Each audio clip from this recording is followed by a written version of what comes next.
Bienvenidos, bienvenidas y bienvenides a La Escala de Bristol, tu podcast de mierda sobre ciencia.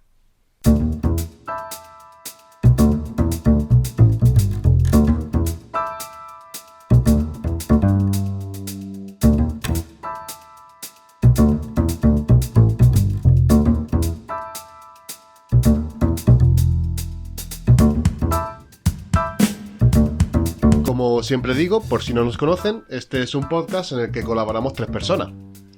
Por un lado tenemos a Alba Jiménez, estudiante de antropología, técnico de laboratorio, y que divulga tanto en su cuenta de Twitter, Weeping Angel, como en su canal de YouTube, Antropodrama, hasta que decidieron cerrar el canal de forma totalmente arbitraria, aunque tiene pensado subir todo el contenido a otro canal. ¿No es así o sí, Alba? Estás completamente en lo cierto, Ramón. Próximamente mi canal de YouTube volverá, puede que con otro nombre, pero volveré. Bien, hecha ya la promoción correspondiente, presento a nuestro otro compañero. Por el otro lado tenemos a Adrián Custodia, también conocido como Custo, nuestro gallego favorito, estudiante de Ciencias Ambientales y creador de la cuenta de divulgación en Twitter, @lobiología. Hola, un placer estar con ustedes de nuevo. No sé por qué hablo tan serio, pero bueno. Bueno, para los que acaban de conocer el podcast, pues mejor presentarse como una persona seria y luego ya caes por tu peso. Luego descubro la verdad. Sí. La clave es decir cosas serias y de vez en cuando soltar pullas al capitalismo. Sí, es el secreto del éxito para cualquier podcast. Muy bien. Y por último, quien les habla y presenta el podcast en el día de hoy, no es otro que Ramón Ferri, doctor en estadística y creador del proyecto divulgativo Picanúmeros, que está presente tanto en Twitter, salvo cuando me tocan mucho las narices como ahora mismo, como en Instagram. Bien, en el episodio de hoy hablaremos de un tema muy concorde con el de la fecha en la que estamos grabando esto, como es el invierno y la Navidad. La idea no es solo hablar de Navidad, lo cual nos llevaría al mayor ratio de especiales por capítulo jamás visto en un podcast en la historia, seguramente, porque tenemos 6 capítulos y teníamos ya 2 especiales, imagínate, sino hablar también de una cosa que ocurre en España al mismo tiempo que ocurre la Navidad, que no es otra cosa que el invierno. Porque evidentemente, si miramos la Navidad desde un punto de vista eurocentrista, pues pensamos que Navidad e invierno es lo mismo, pero no. Habrá mucha gente, bueno, mucha no, habrá gente que no escuche desde Argentina, desde Uruguay, que son países en los que ahora pues están en verano. Por tanto, pues, para que no les parezca raro, pues hablamos por un lado de Navidad y por otro de invierno, porque son cosas que en España corren. Un saludo a Pandora, nuestra chilena favorita. Un saludo para Pandora. Un saludo, Pandora guapa. Para P. Pandora era, ¿no? P. Pandora. P. Pandora. Paula. Y felicidades a los chilenos porque han votado y ha salido la izquierda y no ha ganado la ultraderecha. Felicidades, Chile. Bien, nuestro podcast más político hasta la fecha. Bueno, lo primero que tengo que decirte, nuestro pequeño oyente o nuestro pequeña o pequeño oyente del podcast, es que si vives en España y celebras tu cumpleaños durante esta Navidad, pues felicidades porque como tú hay muy poquita gente. En concreto, el día con menos cumpleaños de todo el año, según datos del INE, y por supuesto quitando el 29 de febrero por motivo obvio, es el día 25 de diciembre. Es el día en el que menos gente cumple años en nuestro país. Si cumple año en ese día, que es el de Navidad, solamente lo compartirás con otras 95.583 personas. Casi nada. Casi nada, ¿eh? Y es el que menos, ¿sabes? Comparando con la población española actual, que son 47 millones, pues evidentemente es un número bastante bajo. Es un número bajo. Pero es que además el segundo, cuarto y quinto día con menos nacimientos de todo el año también son en Navidad o en víspera. En concreto los días 30, 31 y 23 de diciembre respectivamente. O sea que es el día que menos nacimiento hay, el de Navidad, pero luego también los otros días que hay en Navidad, incluyendo Año Nuevo, pues son los que menos nacimiento ha habido, o por lo menos los que menos cumpleaños hay ahora mismo. Cosa que es bastante curiosa, porque además contrasta con el día con más cumpleaños de todo el año, que curiosamente es el día 1 de enero.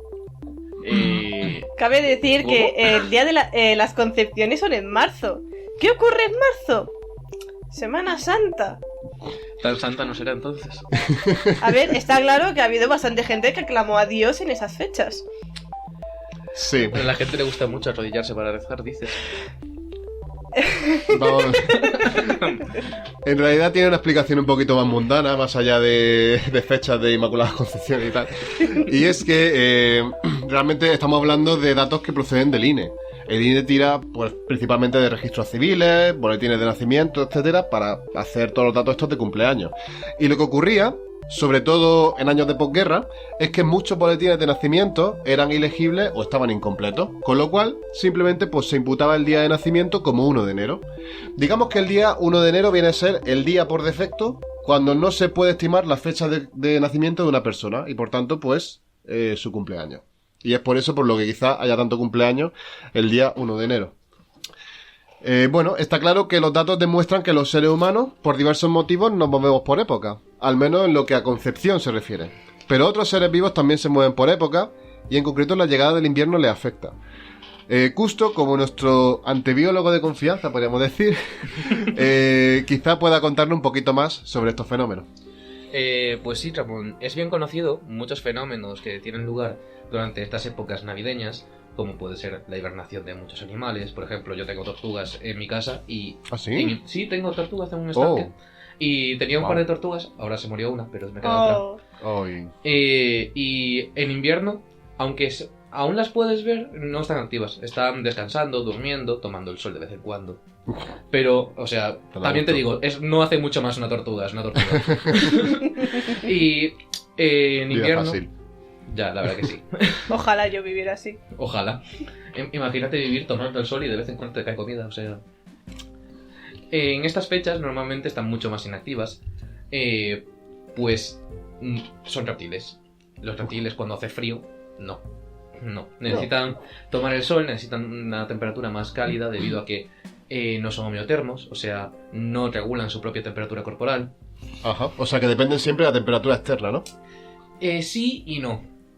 Dependen de la temperatura externa para estar activos, o sea, suelen tomar el sol por eso, porque si no son incapaces de moverse muy rápido, pero si les viene el frío no se van a morir. El caso de mis tortugas, por ejemplo, que están a la intemperie en Galicia y no se mueren. Vale, por favor que no. Y espero que no. Sí. No dejéis reptiles en zonas nevadas que literalmente se congelan por dentro. No dejéis reptiles en la nevera, por favor. A menos que lo comáis, eso ya es cosa vuestra y aquí nadie entra. Me refiero vivo. Eso ya, pues a saber. A alguna gente que le gusta comerse cosas bien frescas. La carne de cocodrilo, bueno, me callo. Sabe a pollo. Sabe a pollo. Eso es otra cosa muy curiosa, pero no vamos a meternos ahora. Esto ya salió en un capítulo, así que podemos pasar página tranquilamente. Los osos también son conocidos por hibernar. En este caso suelen acumular mucha grasa, o sea, suelen estar más activos en el periodo antes de hibernar. Pues se van a pasar meses metidos en la cueva durmiendo y estaría feo morirte de hambre por quedarte dormido. Cosa que a todos nos ha pasado alguna vez, dormirnos y luego despertar y tener mucha hambre, pero no voy a entrar en ese trapo. Otro proceso muy conocido en esta época y sobre todo cuando empieza a llegar el frío en otoño es la caída de las hojas. ¿A quién no le va a gustar un paisaje otoñal con esos colores rojos, amarillos, naranjas tan vívidos, no? ¿A quién no le va a gustar? O a un daltónico, por ejemplo, que no puede... Según qué tipo de daltonismo sea. Cierto. Aún así, la cosa es que en cierto modo sí que lo verían bien, porque lo verían marrón. Ahora me estoy preguntando cómo lo vería alguien con tripanopia, que es el que ves en colores pastel. Que yo cuando lo descubrí, que creo que no tienes el cono verde, puede ser, o el azul. Pues ves en tonos pastel y es súper bonito. Me pregunto cómo lo verá. Pero no hemos venido a hablar de esto. No sé si bonito es la palabra, pero bueno. Hay muchos tipos de daltonismo, de hecho. Claro. De hecho, cuando haces un gráfico tienes que tener mucho cuidado con los colores que utilizas. Sí. Porque hay tantísimos tipos de daltonismo que al final se restringen a muy poquitos colores los que puedes usar. Claro. Muy poquito. Exacto, hasta existe un tipo de daltonismo, no recuerdo bien el nombre, que hace que no has nacido con conos y por lo tanto ves en blanco y negro. Sí, tenía un nombre que evidentemente no recuerdo. Era acromato, Sí. no sé qué. Acroma no sé cuántos. O sea, normalmente los daltonismos suelen ser tripanopia, dipanopia, anepanopia, o sea, todas cosas terminadas en opia. Porque te ven. Sí. Y... Bueno, nos hemos desviado un poquito, estamos hablando de las hojas de los árboles. Yo vine a hablar de las hojas. Sí. Y es que, llegado el invierno, las hojas se caen. Pero, ¿qué pasa con las hojas? Que tienen colorines. colores que normalmente no tienen, porque las hojas, si las ves normalmente en primavera, verano, ¿de qué color son? Verde, que te quiero, verde, verde viento, verde rama. Que además lo explicaste en el capítulo de los volcanes. Exacto. No quiero recordar ese capítulo, pero sí. Es el más escuchado hasta ahora, ¿eh? Oh, no. También es el primero, así que no sé si es significativo. El color verde de las hojas se debe a la clorofila, cosa que está en los cloroplastos, que son unos orgánulos de las células vegetales y que en las hojas está muy presente porque es donde realizan la fotosíntesis. Cuando llegan estas fechas, las horas de sol caen, por lo cual casi no les resulta muy eficiente hacer la fotosíntesis, así que empiezan a retirar la clorofila. Dejan de producirla, empiezan a retirarla de las hojas para guardarla y no perder recursos, y ahí empieza a cambiar el color. ¿Qué pasa? Que las hojas cambian más de una vez de color, van cambiando diferentes colores según pasa el tiempo, van retirando elementos necesarios. Por ejemplo, cuando la hoja pasa de verde a naranja es porque ha retirado ya toda la clorofila y solamente le quedan los carotenos. Los carotenos son otro pigmento fotosintético que utilizan para hacer la fotosíntesis, como dice su nombre, y que acaban retirándolo, y cuando lo retiran suele quedar de un tono amarillo, que eso se debe a los antófilos, que son otros pigmentos, esta vez ya no fotosintéticos, que tienen las hojas. Pueden quedar rojas si se quedan las antocianinas o las ficoblinas, que nunca había oído eso, pero yo siempre lo había entendido como antocianinas, pero también hay ficoblinas. Y todo esto es un ciclo, van retirando poco a poco según necesiten más o menos uno de esos recursos, para no desaprovechar recursos cuando se acerca el invierno. Y más si eres una planta y necesitas hacer la fotosíntesis y no lo vas a hacer durante unos cuantos meses. Claro. Y esto es un proceso que a mí me parece muy interesante, porque es como va quitándolo poco a poco y va perdiendo el color. No porque se esté muriendo la hoja, sino porque lo va quitando la planta selectivamente para no quedarse sin eso. Un poco como cuando los humanos guardamos la ropa de verano en el armario, ¿no? Sí, podría decirse. Más bien como cuando quitamos la de invierno, porque vamos perdiendo. Y el proceso por el que se cortan las hojas es un proceso que también se da en los frutos cuando los sueltan porque están maduros. Los frutos cuando están maduros se sueltan para que se suelten las semillas. También se da en ramas y se llama abscisión. Y esto es muy curioso porque las hojas tienen una especie de tejido diferenciado, que es una especie de anillo que está especializado en este proceso. Es un anillo de células indiferenciadas que podría decirse que tiene dos partes. Uno de cara al árbol, que está más... iba a decir esclerotizado, pero eso es en animales. Que es más resistente y tal. Y otro hacia la hoja, que es el lado que se va a morir. El lado que por el que se va a cortar la hoja. Y el único tejido diferenciado en ese aro es los vasos de la hoja. Por lo cual, cuando se muera el anillo, cuando el anillo se suelte, solamente va a estar enganchado por los vasos, iba a decir vasos sanguíneos, por los vasos de la savia, de forma que la hoja se va a caer por su propio peso o por el viento o cualquier cosa. Y esto es un proceso muy importante para las hojas, sobre todo en plantas caducas, las perennes como que no es muy problema.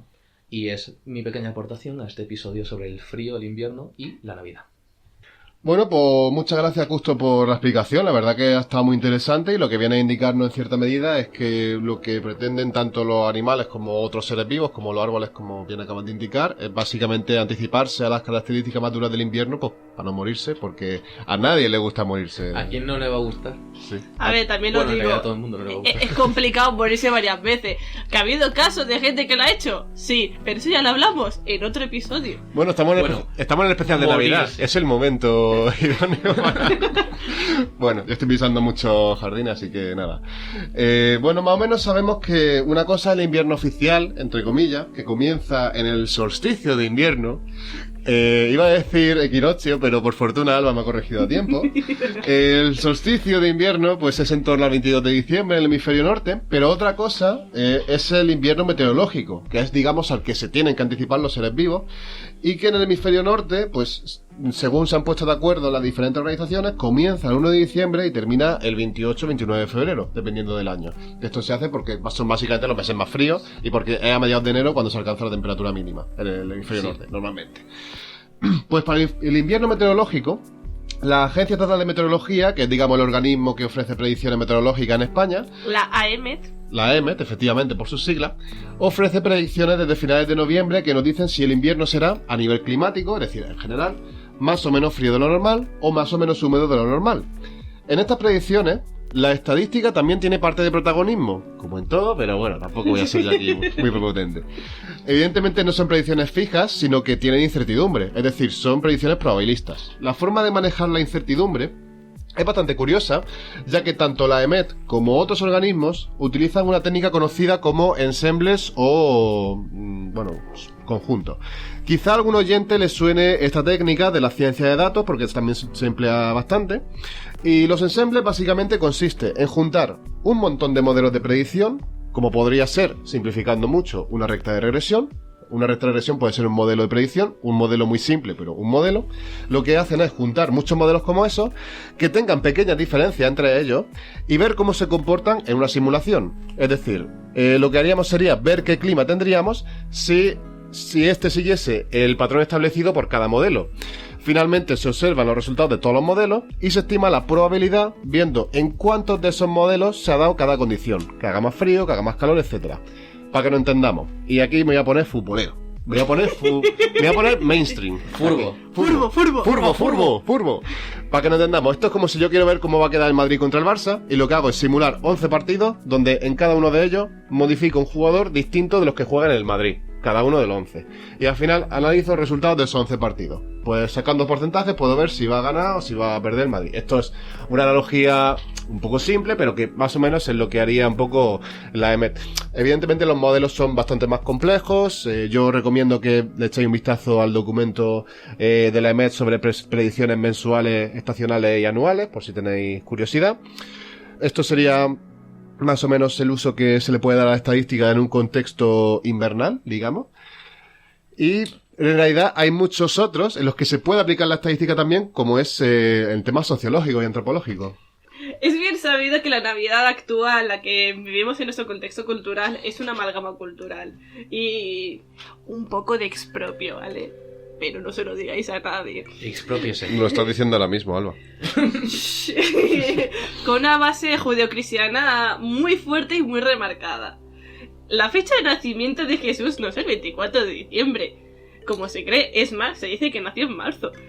Las tradiciones y rituales navideños que hacemos aquí en España, y en parte Europa y lo que sería el falso occidente, ay, odio ese concepto, pero es muy clarificador. Es de un expropio cultural masivo de otras religiones y actualmente que son minoritarias, es decir, existen, no han desaparecido, existen. Religiones existen. Religiones existen. Pero el momento de agenciárselas era lo más extenso en el continente. La raíz de toda celebración pagana que voy a explicar es el solsticio de invierno, que este año, 2021, cae el día 22, el miércoles. El punto en el que la Tierra está más alejado del Sol, ahí en el eje invisible, no sería la palabra, haciendo que los días sean un pelín más largos hasta que lleguemos al solsticio de verano, que es el día de San Juan, que es la noche más larga. ¿Vosotros celebráis San Juan, a todo esto? Sí. Los tres vivimos en ciudades con playa, así que deberíamos. Sí. En mi caso sí. En el mío también. Es más, en mi casa hacemos rituales mágicos. Wow. En mi casa o vamos a la playa a hacer hogueras o, como este año, hacemos una fiesta en casa de un colega. Que fue gracioso porque justo ese mismo día le dijeron a un colega nuestro que era celíaco y no pudo comer pan. Pero bueno. Vaya por Dios. Se tuvo que hinchar la carne, pobrecito. Pobrecito. Para carne o verdura, no sé si era... no, era carnívoro. Era una barbacoa, o sea... Una barbacoa, a ver, lo más problemático es el celíaco es la no consumición de alcohol. Porque muchísimas tienen gluten. Cubatas, solo diré eso. Sí. Estrella Galicia sin gluten, existe también, ¿eh? Dicen que es la mejor cerveza sin gluten, yo le creo. Sí, pregúntale a Miles si quieres, vamos, o sea, la mejor. Es verdad. Aunque la Mau sin gluten también está rica. La Mau está muy rica. No sé por qué está tan infravalorada. En fin. ¿Cómo se nota que eres de dónde eres? Ya, ¿eh? ¿De dónde soy? De Mallorca, compadre, de Madrid. Vale, lo has dicho bien. Es que cómo se nota. Hablando de fogatas que has comentado, vamos a hablar de algunas festividades que han sido propios y que ahora mismo están dentro de lo que es nuestra cultura. Y empecemos con la Kolyada Sviatki, Datsbo, que todo eso son fiestas y celebraciones eslavas y de origen sarmatiano. Eslavo es el mal llamado Europa del Este y sarmatiano es Polonia-Lituania, que era el nombre poético y fantasioso que se dio a la región de Polonia en la Edad Media. Cada familia hacía una fogata en su hogar e invitaba a los dioses del hogar a participar en las festividades. Los niños se disfrazaban por las tardes y al comenzar la noche, vestidos de koledari, que es un tipo de traje tradicional eslavo, visitaban a las casas e iban cantando villancicos.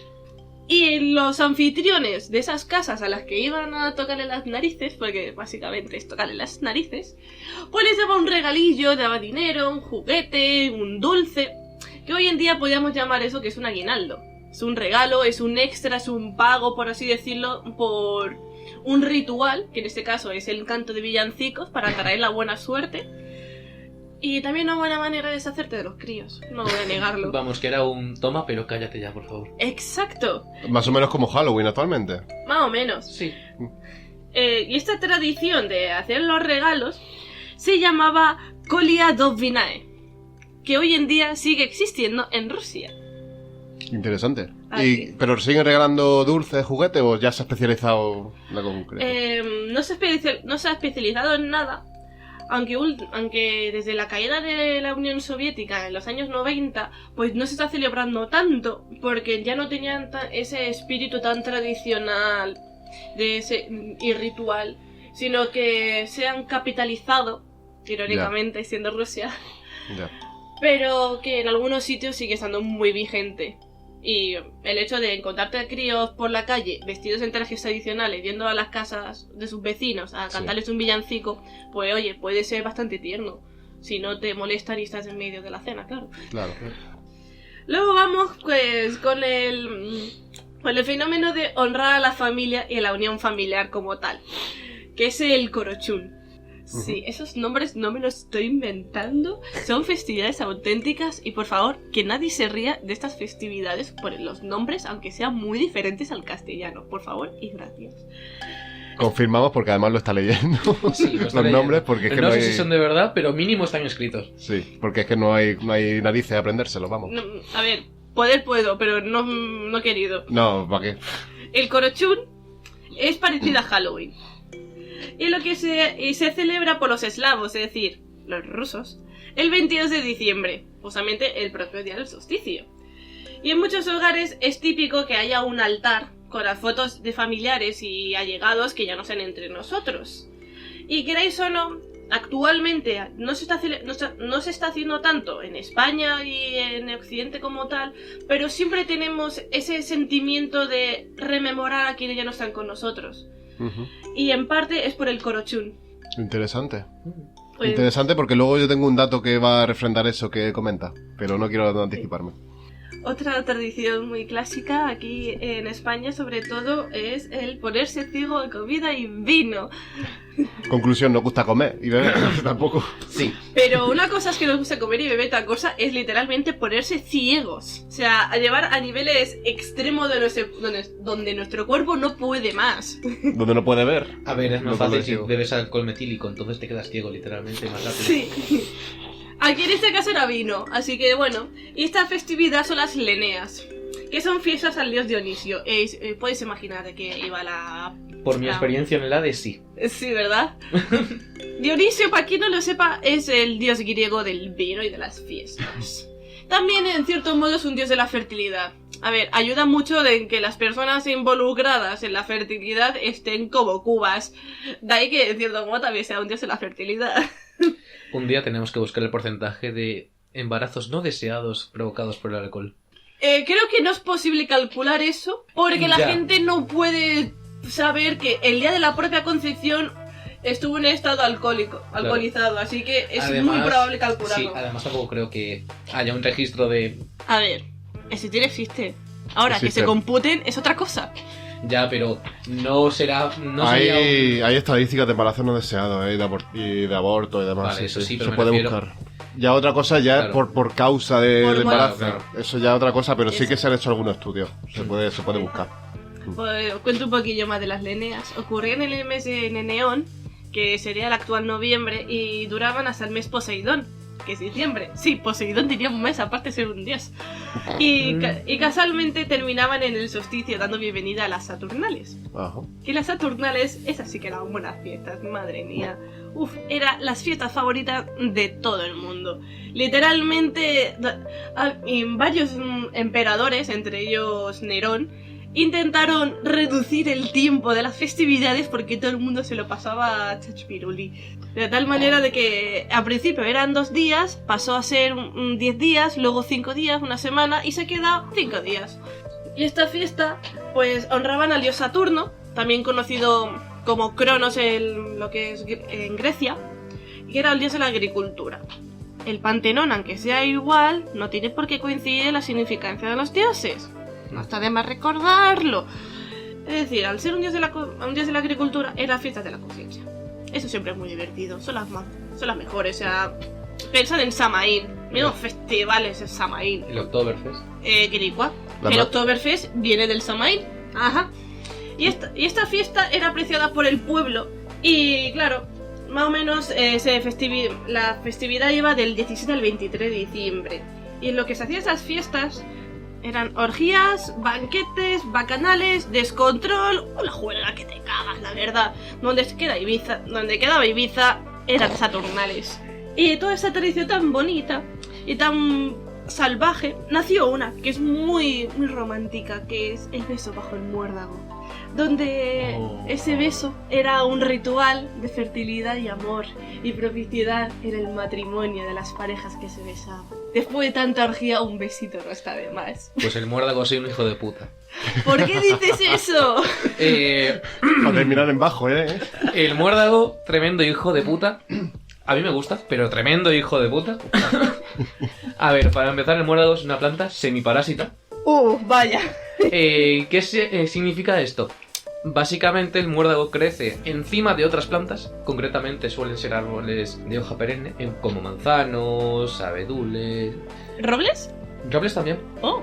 De hecho también, no me recuerdo, sé que había una planta muy mítica, pero no voy a meterme en eso. Básicamente el muérdago crece encima de otra planta y dirás, entonces, ¿de dónde saca los recursos? ¿Qué hace con las raíces? Muy bien, las raíces las mete en esa planta. ¡Qué guapo! De la cual saca el agua, las sales, todo lo que necesita. Pero, ¿qué diferencia una planta semiparásita de una planta parásita? Si es la primera vez que escuchas la palabra planta parásita, felicidades, acabas de descubrir un mundo muy extraño. Básicamente la única diferencia que hay con una planta parásita pura es que estos hacen la fotosíntesis. Como podéis ver, en el muérdago tiene unas hojas muy características, muy bonitas, que usa, como todas las plantas, para hacer la fotosíntesis. Las hojas del muérdago son características porque tienen un color no tan verde... ¿Brillante? Sí, verde brillante, sino que son más oscuras, más amarillentas. Sí. Y esto se debe a que son plantas semiparásitas. No recuerdo muy bien la movida molecular de esta razón, solamente sé que es una característica muy común de las plantas semiparásitas, que suelen ser más amarillentas, más claritas, menos vivas las hojas. Y ahora estaréis diciendo, pero entonces, ¿cómo llega esa planta ahí? ¿Cómo llega la semilla ahí arriba? Pues muy bien. Vamos a hacer honor a nuestro podcast. Básicamente lo que pasa es que llega un pájaro, normalmente un mirlo, un pájaro así bonito. Ya lo veo venir. Llega, sube a una rama, caga y ya está, se acabó. ¿Por qué? Wow. Porque las semillas del muérdago son pegajosas. Y cuando se pegan al árbol, empiezan a escarbar. Empiezan a meter las raíces dentro de la rama para empezar a coger nutrientes, empezar a sacar las hojas, todo esto. ¿Por qué? Porque el muérdago es un hijo de puta. Me recuerda a Longo Zombie. Al Ophiocordyceps. Sí. Hay que hablar un día de eso. Eso está muy guapo, está muy guapo. Hablar de eso está guay. En el episodio de videojuegos podríamos llegar a hablar. Pero bueno, y diréis, bueno, pues ya está, tampoco es tan hijo de puta el muérdago. Te equivocas. ¿Sabes por qué? Porque el muérdago es venenoso. El muérdago es tóxico. Y el nombre de la toxina me flipa. Bueno, no me flipa el nombre concreto de la toxina, sino el grupo de toxinas. Porque la toxina concreta del muérdago, que siguiendo la especie Viscum album, es la viscumina. La viscumina es una proteína ciclotóxica. Y diréis, ¿por qué coño te gusta ese nombre de mierda? Pues porque el nombre de mierda ese también significa que es una proteína inactivadora de ribosomas, que en inglés es el acrónimo de RIP, Rest in Peace. Todo esto para decir que el muérdago es una planta venenosa. Rest in peace. Sí. O sea, se la ingeniaron bien ahí, ¿eh? Sí. O sea, Creo que hay muchas más proteínas en este grupo, pero es que me flipa porque hace honor a su nombre, te mata, ya está. a veces, la gente que hace biología soy unas cachondas, ¿eh? Sí. A veces. Un día tengo que hablar de genes y nombres curiosos. Por ejemplo, Barbie. No, Ken y Barbie. ¿Sabes qué es el gen Ken y Barbie? Dímelo. Es un gen que afecta a las drosófilas, a las moscas de la fruta, que lo que hace es que nazcan sin genitales externos. Bueno, voy a obviar las connotaciones falocéntricas de ese gen. Aquí quizá Alba pueda decir más sobre eso. Que por cierto, no sé si Alba tiene algo más que añadir sobre... Sí. Alba se está descojonando. A ver. Es que lo más curioso de las Saturnales es que dieron a la tradición de la decoración navideña los regalos. O sea, qué cosa tan navideña que literalmente decorar la casa y dar regalitos. O sea, es maravilloso. La verdad es que uno piensa en decorar la casa y dice, joder, qué bien me entraba aquí una orgía. ¿A que sí? Pues la cosa de la que hacían era coger coníferas como algo decorativo, las cuales estaban infestadas de muérdago. Lo que hacían era arrancarlo del tronco y colgarlo por ahí porque es bonito estéticamente, y si lo ponías en según qué zonas no ibas a tener problemas con la caza, porque encima mataba lo que te quería comer. O sea, estaba todo súper bien pensado. Los griegos y los romanos son todos humanos. Mientras vivieron, columnas construyeron. Algo curioso es que, aparte de que el muérdago estaba por ahí para proteger a la peña, como acabo de comentar, pues en esos momentos los esclavos eran libres. Era el único momento del año en que no existía la esclavitud. O sea, durante de 3 a 7 días del año la gente era libre. Era un poco como la purga versión navideña, ¿no? Sí, porque todo el mundo hacía orgías. La purga bien. Purga más bien en los vomitoriums para seguir comiendo y seguir con la orgía. La purga versión muerde la a ver, la verdad es que yo en la peli de la purga mucha orgía no he visto. Pero... A ver, está claro que utilizaban algo para provocarse el vómito. Sí. A ver, no sé de qué peli de la purga estás hablando, pero la mía era sobre un día al año que se podía matar la gente, no sobre... un día al año no eres esclavo. Algo que me hace pensar es como, ¿por qué coño vuelve luego el esclavo? En plan, le dicen al esclavo, tienes 3 días libres. Y el esclavo, ¿por qué no se pira? ¿Por qué vuelve? Porque esa gente adquiere síndrome de Estocolmo. ¿Tenían síndrome de Estocolmo los esclavos? ¿Sí? Sí. Wow. Y para terminar, lo que hemos hablado antes, el árbol de Navidad, que eran coníferas. Y bueno, y siguen siendo, bueno, ya no tanto, ahora es plástico. No se dice plástico, no se dice árboles reales. Poner una imagen, hacer un dibujo en Photoshop o en Paint, que eso es suficiente. Me imagino a Alba en su casa haciendo en un A3 imprimiendo un árbol de Navidad y pegándole en la pared. No, porque eso sería para gastar papel. Sería literalmente tener en digital, en plan ponerlo en la tele, enchufarlo con un pendrive y dejarlo ahí. Malgastar electricidad. No, porque de foto estaría sonando musiquita ambiental que daría un buen ambiente. Eso gasta más todavía. No estás gastando porque es útil. O sea, lo siento.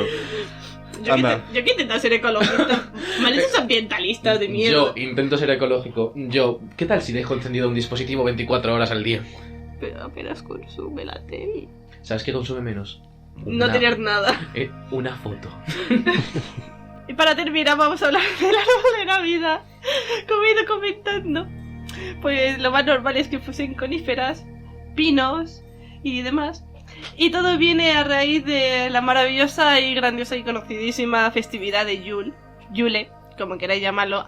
Sendas son válidas. O sea, si me seguís en Twitter veréis que tengo puesto Yule Edition, porque dentro de las religiones paganas es la que más me mola, porque es la que más conozco, no voy a negar. Y junto con Samhain, pues son las festividades paganas nórdicas más conocidas que hay. Gracias a ellos, pues, decoramos las casas con el arbolito, se pone guirnaldas y toda la pesca que a uno le ponga, no sé. Yo, por ejemplo, en mi casa mi madre pone manzanitas. ¿Por qué? No lo sé. Pero ahí están. Mi madre también pone manzanitas, ¿qué cojones?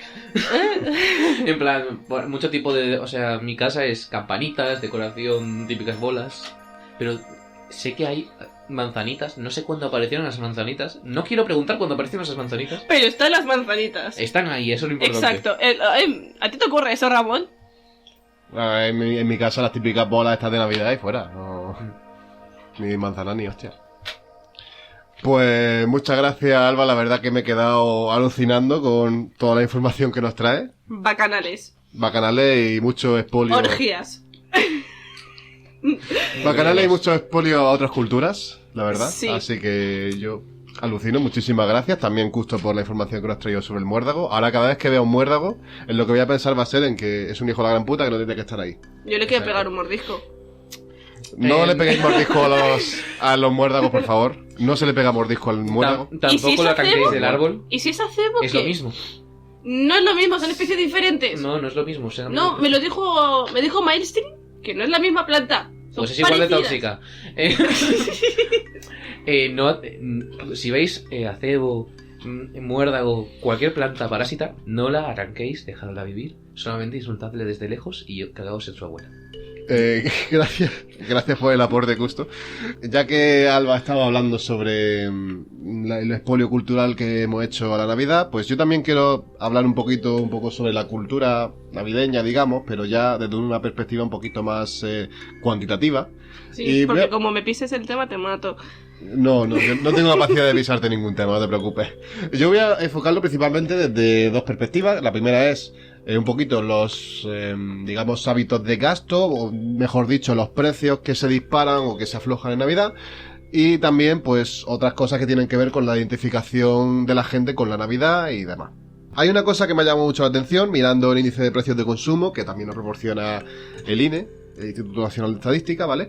Es que tanto las prendas de vestir como el calzado tienen 2 puntos críticos cada año, en los cuales pues alcanzan sus valores máximos. Uno de ellos está entre abril y junio, pero otro está sobre todo en los meses de octubre, noviembre y diciembre, donde normalmente los precios de vestido y calzado son los máximos observados en cada año.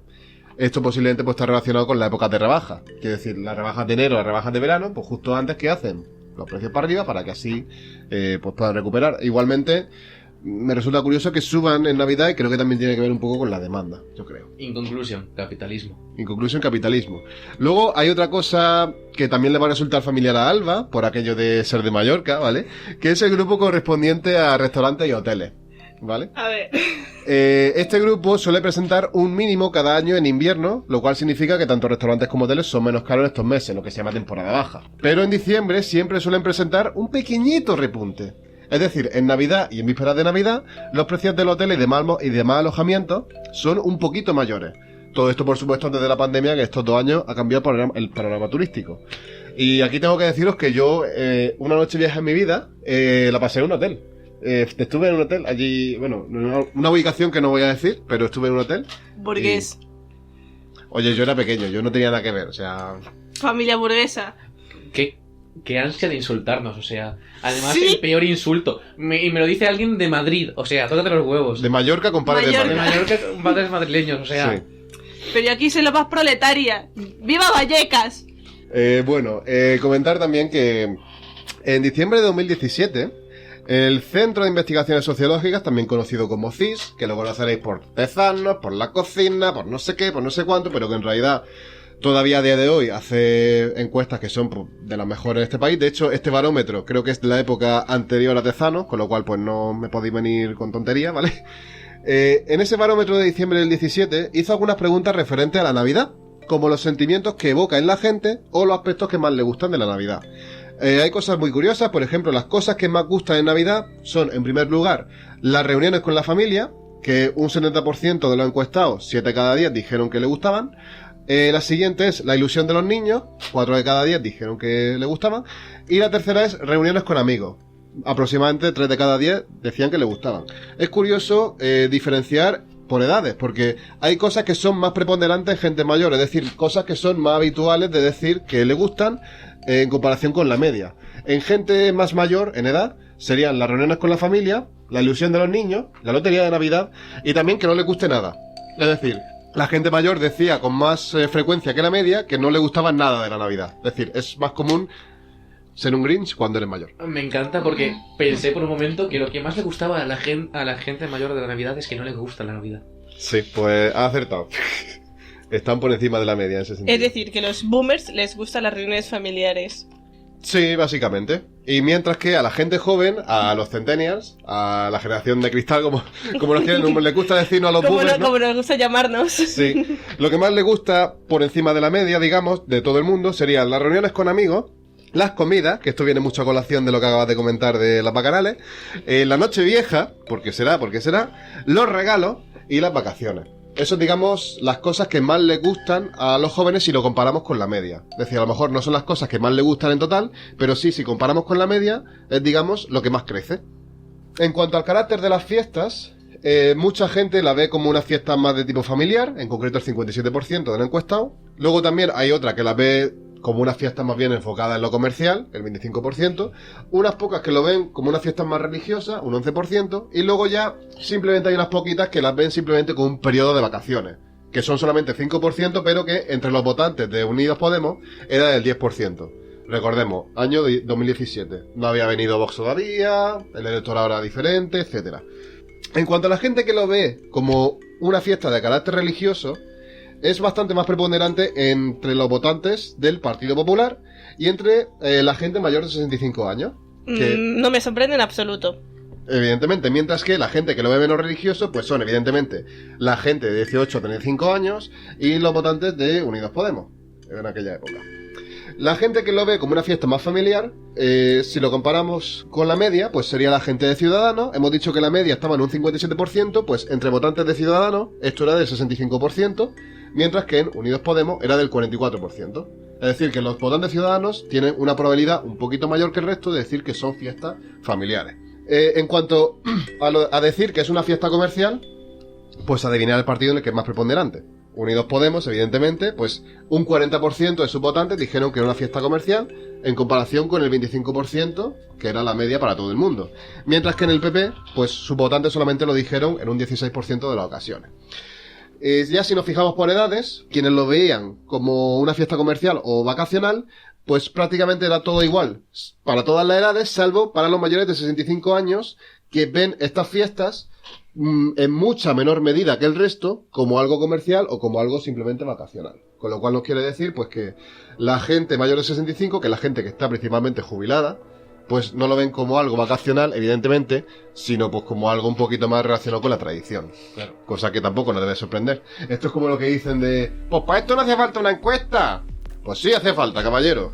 Porque gracias a eso tenemos la prueba irrefutable. Copón bendito. Yo solo espero que la gente no se tome un chupito cada vez que dices encuesta, probabilidad o algo. Bueno. Chupito por cada término estadístico que diga Ramón. Comatílico. Solo me queda por decir los sentimientos que provoca la Navidad. El primero de todo, el más común, es el acercamiento a la familia. 67% de la gente lo dijo. El segundo es la añoranza por los seres queridos que ya no están, que es un poco lo que decías tú de la festividad esta búlgara, si no recuerdo mal. Y lo tercero es la alegría. El sentimiento que evoca es la alegría.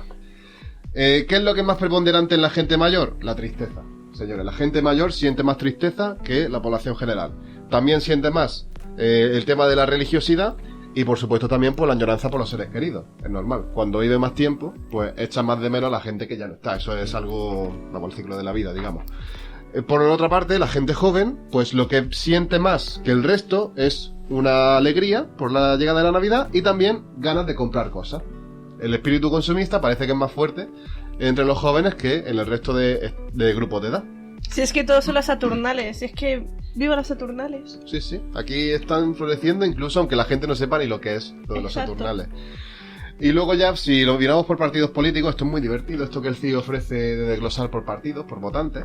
Vemos que en Ciudadanos, por ejemplo, sus votantes son los que, digamos, más ganas tienen de comprar cosas. Es decir, son los que más han respondido que la Navidad le evoca deseo de comprar cosas. Es decir, un 7,3% en comparación con el 4,2% de la población general. Aunque hay que decir que en Unidas Podemos creo que estaba en torno al 5% también, o sea que más o menos también se lo evocaba, pero yo creo que es más por la juventud del electorado de Podemos, más que otra cosa. Hablando de este partido morado, una cosa que me ha llamado mucho la atención es que en lo que se refiere a que los sentimientos que le provoque la Navidad sea el agobio, están muy por encima de la media. Un 15% de los votantes de Podemos dicen que la Navidad les produce agobio, frente a un 8% de la población general. Mientras que, por ejemplo, votantes del PP es solamente del 3,4%. La Navidad a la gente de Podemos le agobia. ¿Por qué? Pues ustedes... Sí soy. Aquí ya estamos con las cartas destapadas, ¿no? Creo que es evidente que nuestros oyentes saben de qué lado tiramos. ¿De qué pie cojeamos? Quiricua. Pero tampoco está tan mal el decirlo de manera pseudo explícita. Pero sí soy. Bueno, estamos ya al final del capítulo, o sea que los que hayan llegado ya son los valientes que son nuestros fans. No creo que haya mucho... Quiricua. Sí, porque los que nos dejan dislikes es la gente que no escucha el capítulo al final, o sea que... No. Ya está. Bueno, pues yo creo que con esto ya hemos echado el rato, así que nada, con esto lo podemos dar por finalizado el capítulo de hoy sobre la Navidad y el invierno. Gracias una vez más a Custo, @lobiología en Twitter, por participar y darnos su opinión sobre el muérdago y las coníferas. Gracias a vosotros. Gracias también de nuevo a Alba, @weepingangel en Twitter, por participar. Siempre es un placer participar en nuestro podcast. Y me voy a dar un pequeñito mensaje. Si eres una persona del colectivo LGTB en que tu familia no te acepta, bienvenido. Estás en un espacio seguro y nosotros te queremos. Bien dicho. Y gracias a todos ustedes por escucharnos, de parte de quien les habla, de Ramón, @picanúmeros en redes. Les esperamos en el próximo episodio, el cual hablaremos pues de un tema que también viene muy a cuento para las fechas en las que se va a emitir, que no es otra cosa que los videojuegos. Y aquí estas dos personas que tengo enfrente pues se van a explayar seguro, así que yo les recomiendo que lo escuchen porque va a estar muy bien. Así que sin más, muchísimas gracias y hasta pronto. Felices Saturnales. Felices fiestas a todo el mundo. Y no os paséis con el turrón, ¿eh? Ni con el alcohol. Ni con el alcohol, eso es. Esto ha sido La Escala de Bristol, tu podcast de ciencia sobre mierda.